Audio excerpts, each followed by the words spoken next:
Olá, sejam muito bem-vindos a mais um episódio do Encontro FBH, o podcast oficial da Federação Brasileira de Administradores Hospitalares. Eu sou Tainá Mana, jornalista da Federação e também diretora editorial do Grupo Mídia. Hoje o nosso episódio é com um convidado muito especial, Ronaldo Garcia, diretor financeiro do Hospital Augusto de Oliveira Camargo. Ronaldo é formado em administração de empresas e construiu uma trajetória profissional ligada à gestão, à organização e à liderança. Antes de sua atuação na saúde, teve experiências em ambientes administrativos e também na formação de profissionais como professor de administração. Hoje, à frente da área financeira do Hospital Augusto de Oliveira Camargo, contribui para uma dimensão essencial da gestão hospitalar: garantir equilíbrio, responsabilidade e sustentação para que a instituição possa continuar atendendo com qualidade. Ronaldo, seja muito bem-vindo ao Encontro FBH, uma honra ter você aqui para esse bate-papo. A honra é toda minha, Tainá, participar desse evento, né? E é uma satisfação imensa estar aqui. Perfeito. Então, Ronaldo, para a gente já começar com chave de ouro, olhando para a sua trajetória profissional, o que mais te influenciou na forma de liderar e tomar decisões? Tá bom, vamos lá. Um pouquinho só da minha história, né? Eu estou na área de saúde há 26 anos. Anteriormente, eu tive uma experiência na área de transformação industrial, né? Empresas voltadas para atender grandes montadoras como Brastemp, Automotiva, Fiat e tal. Então, nessa trajetória, eu também comecei a dar aula, né, na área de administração e qualidade. Recebi um convite, eu sou de São Carlos, né, morei em São Carlos, atuei em Ribeirão Preto, atuei em São Paulo, mas sempre não na área de saúde. Há 27 anos, recebi um convite de um cunhado que é médico, atua na área de medicina, para que eu fosse para Indaiatuba montar um serviço de imagem para ele. É médico radiologista. Topei essa nova experiência, esse novo desafio. Mudança, né? Mudança de áreas, né? Mas, assim, seria para estruturar o setor de imagem, né? E não efetivamente atuar na área de saúde, né? Mas aceitei o desafio, fui lá, acompanhei desde o início, né, o projeto, depois reforma, equipar os equipamentos, instalação dos equipamentos e tal. E nesse interim, se passaram aí 8 meses, eu conheci o pessoal da administração do hospital. O hospital é um hospital filantrópico privado, né, atende SUS, que tem como mantenedora a Fundação Leonor de Barros Camargo, que tem a sua sede aqui em São Paulo, mas todas as atividades em Indaiatuba. E eles me pediram, na época, o hospital passou sobre uma intervenção municipal, onde ficou totalmente sucateado, né? Se você ter uma ideia, o pessoal de Indaiatuba fugia do hospital, né? Eles iam para cidades vizinhas. E eu recebi um convite, a fundação tinha recém ganhado de presente novamente o hospital, que a prefeitura estava a ponto de fechar. E eu recebi um convite assim: olha, Ronaldo, com a sua experiência, dá uma olhada o que você acha que nós deveríamos fazer para trazer fonte de receita para o hospital, né? É importante aqui dar uma frisada, não adianta depender só de SUS, né? O pessoal, hoje eu posso afirmar isso, né? Sim. As pessoas que têm filantropia ou que têm hospitais que atendem ao SUS, achar que o poder público vai conseguir mandar verba suficiente para rodar o hospital, não é por esse caminho, né? Mas até então, voltando lá atrás, agora eu não tinha nenhuma experiência, né? E fui fazer um estudo, na parte financeira, na parte contábil, né, na parte de projetos, né, e cheguei a uma conclusão, não tinha nada. Ou seja... O susto. O susto. E era assim, se você pintar a porta da frente de cor-de-rosa, pronto, já melhorou, né? E assim, o hospital tinha sido devolvido para a fundação. Existia, sim, lógico, um contrato com a prefeitura, né, para prestar serviço. Existia um contrato com a prefeitura, porque ela deixou, na época, 27 anos atrás, 20 milhões de dívidas, né? Então existia um contrato, um compromisso da prefeitura de repassar este valor para a fundação, e só. Certo. Era a única fonte de receita, tá? E aí eu, 60 dias, fiz uma análise, entreguei um relatório para a fundação, falei, olha, eu não tenho muita experiência, né, na área de saúde, mas assim, eu estou levando em consideração a minha experiência em indústrias, né, de transformação, né, e assim, gente, olha, nós temos que trazer outras fontes de receita. Atender convênios, obviamente que eu fui estudar um pouquinho o mercado, né, atender convênios, trazer pacientes particulares, trazer aí o principal e o mais difícil, né? Trazer acreditação de novo para a entidade, que isso foi assim o processo mais demorado, né? Eu acredito. Porque e coloca o hospital em outro patamar também. Outro patamar. E o pessoal fugia. A população de Indaiatuba fugia do hospital. E eu não estou falando só de particular, estou falando de SUS também. Sim. Eles tinham medo de ser atendidos no hospital. E aí,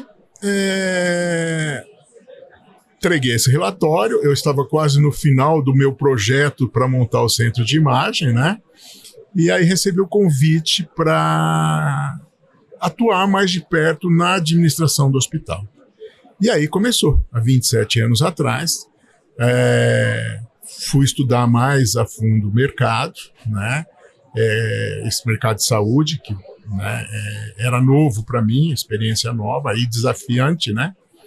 E começamos o quê? Um trabalho de não só a reestruturação do hospital, em termos de melhoria, de trazer equipamentos, melhorar a hotelaria, melhorar o atendimento, trazer profissionais qualificados para trabalhar no hospital, mas sim procurar outras fontes de receita. Fora essa questão de credenciamento de convênios, lógico que também é importante, sim, mas assim, outras fontes, né?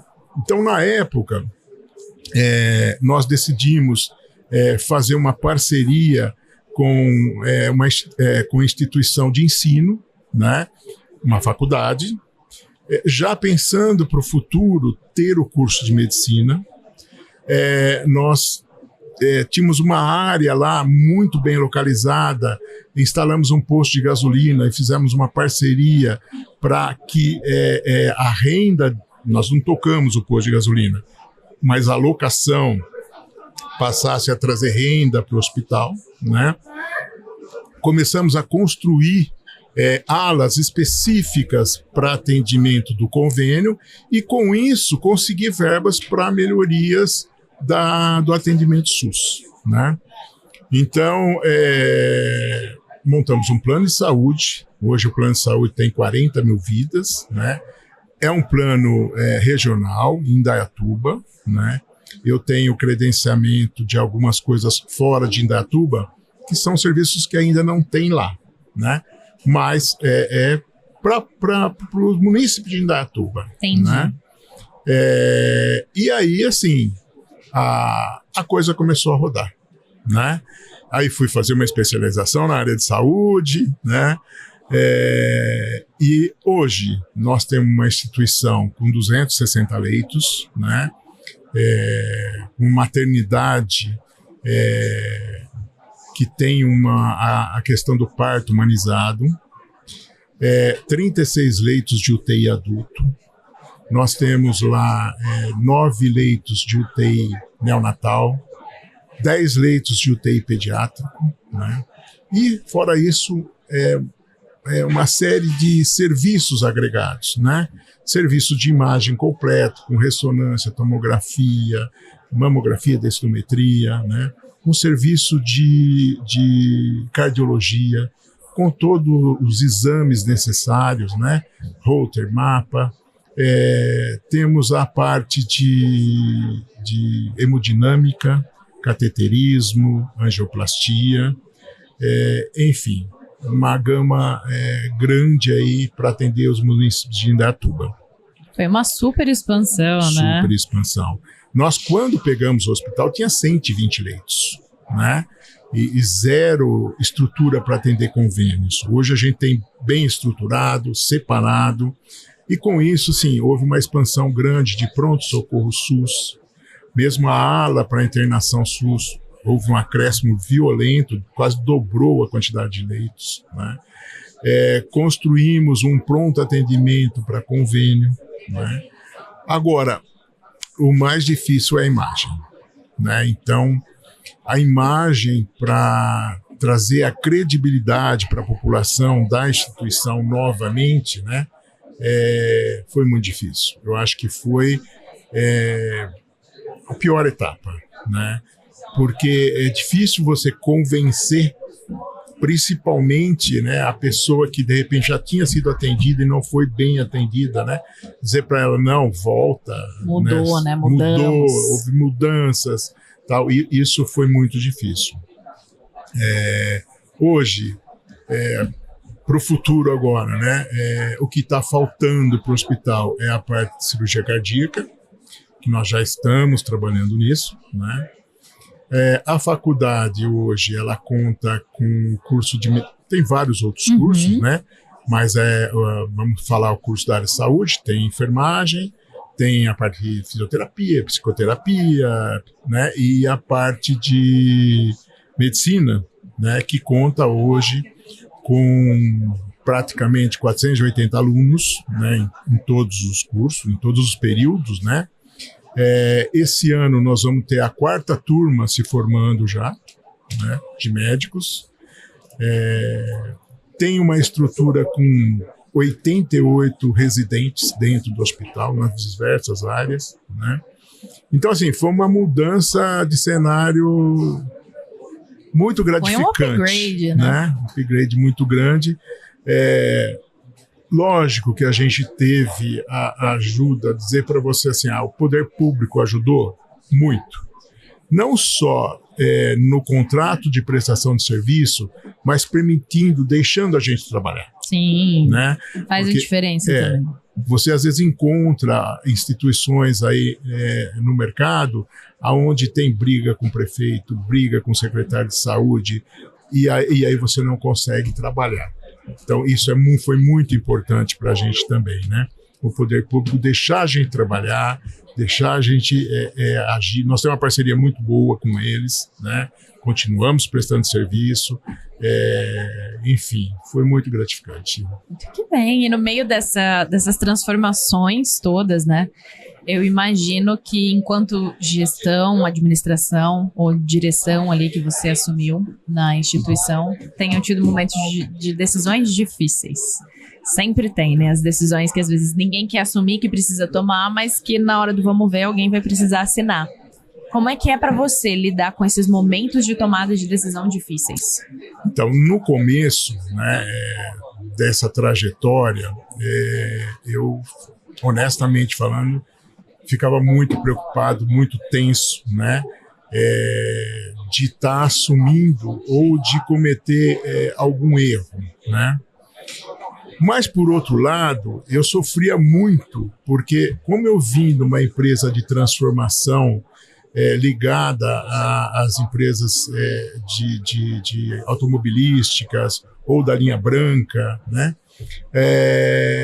você tomava as decisões e, se tivesse errado, você voltava para trás rapidamente, né?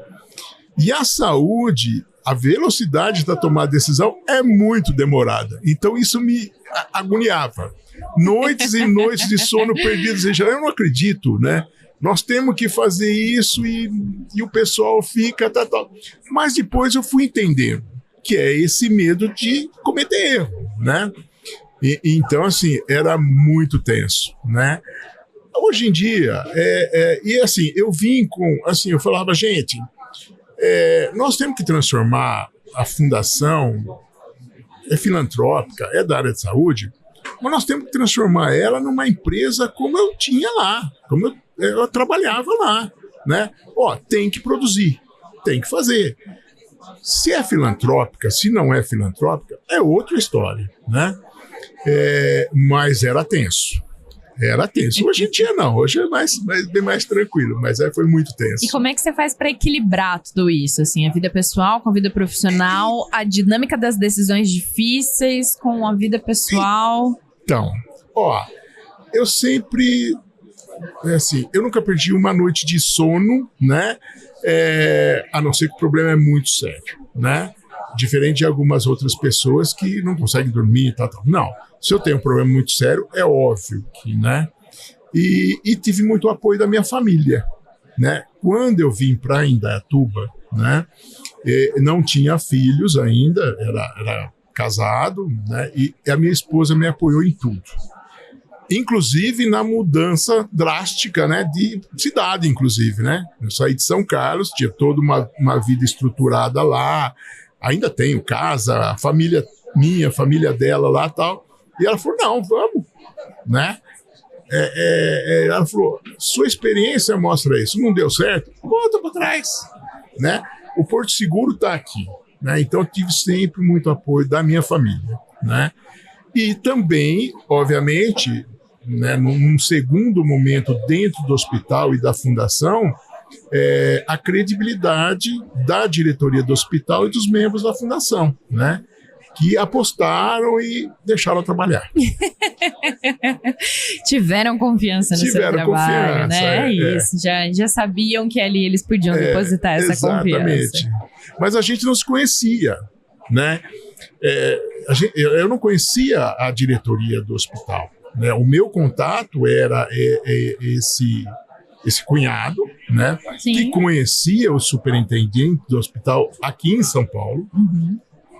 E quando eu cheguei lá, eu era um forasteiro, né? Assim, né? E então foi punk. Mas é um processo de adaptação que deu tudo certo. Hoje tem resultados lindos aí para vocês escolherem dessas parcerias. E ao longo da sua trajetória, das pessoas que passaram pela sua vida, dos seus liderados, dos seus alunos, você já teve algum conselho ou algum momento, alguma dica que você recebeu, que você carrega com você até hoje? Olha, o meu superintendente hoje, que na verdade hoje eu acabo substituindo, ele não está todos os dias, e ele tem já uma certa idade, e ele vai às quintas e sextas-feiras lá, e ele falava sempre para mim assim, nunca desista, você vai conseguir. Então isso me marcou muito, né? Então eu devo muito a ele, né? Não só por ter apostado, mas por ter me ensinado, né? Ele foi o meu mentor, né? Então tudo que eu sei da área de saúde, na prática, né, veio dele.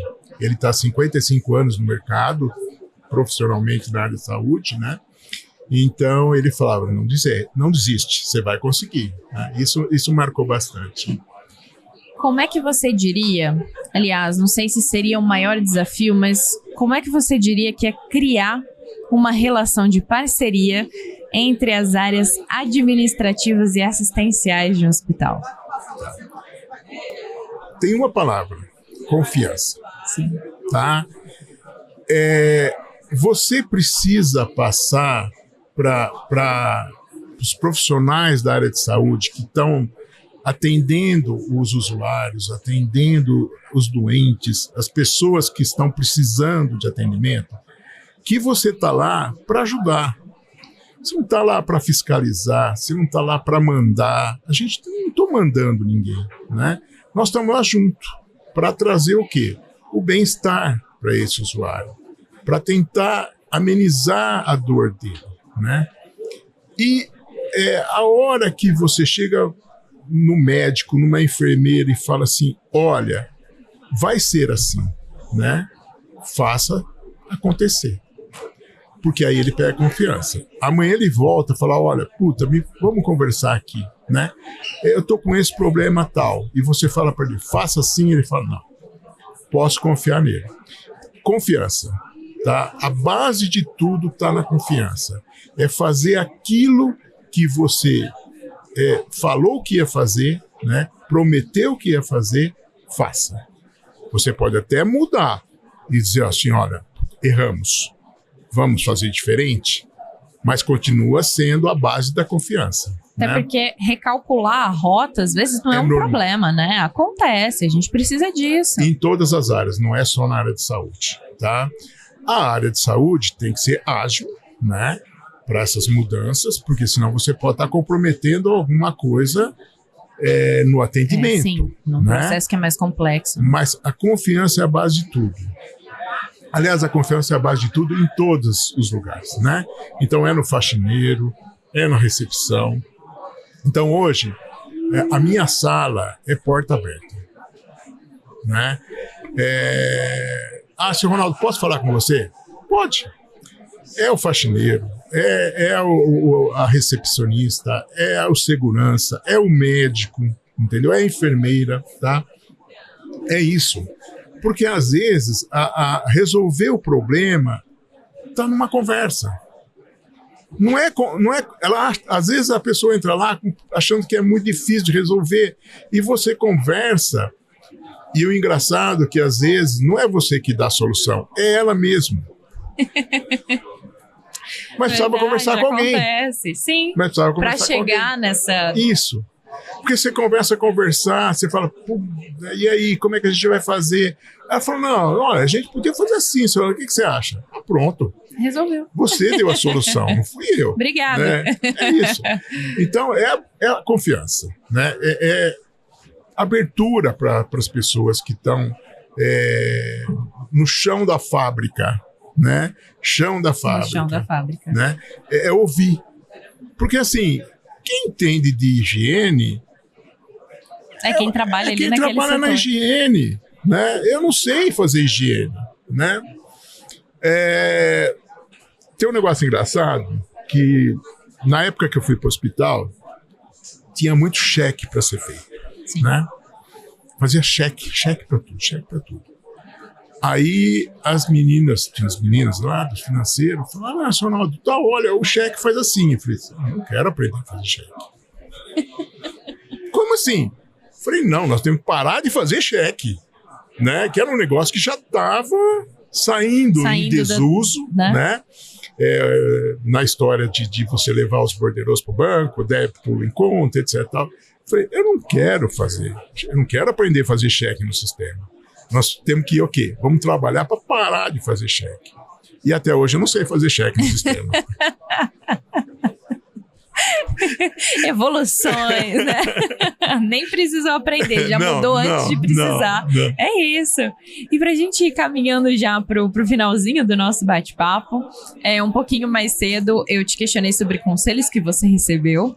E agora, pra gente encerrar, eu queria saber qual conselho você deixaria, qual conselho e qual dica você daria para profissionais que querem esse desafio de ser um administrador, um diretor, seja na área financeira ou na gestão hospitalar em geral. Olha, primeira coisa, eu acho que humildade, né? Eu acho que o administrador na área de saúde, né? Ele tem que ter humildade, tem que saber ouvir as pessoas que estão ao seu redor, se colocar no lugar das pessoas, né?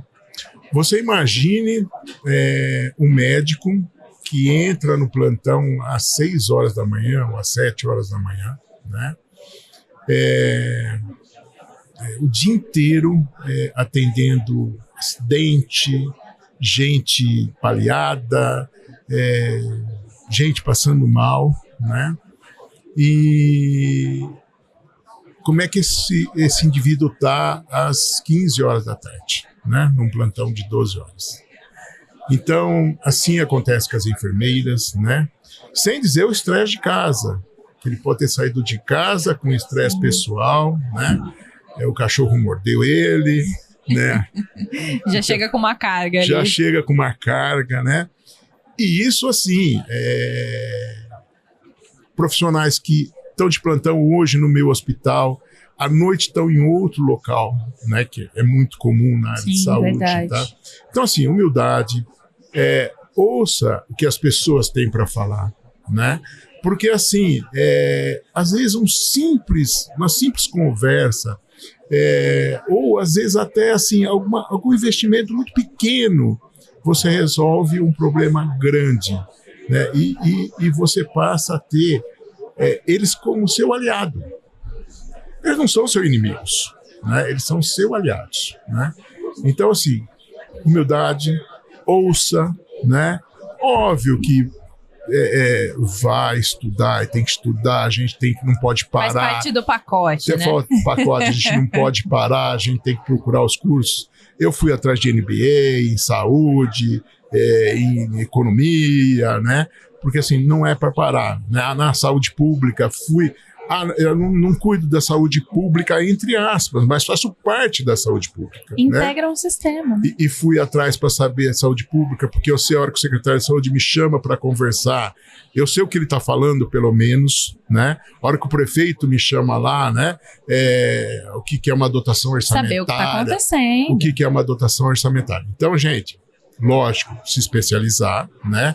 Mas assim, humildade e ouvir as pessoas que estão do seu lado.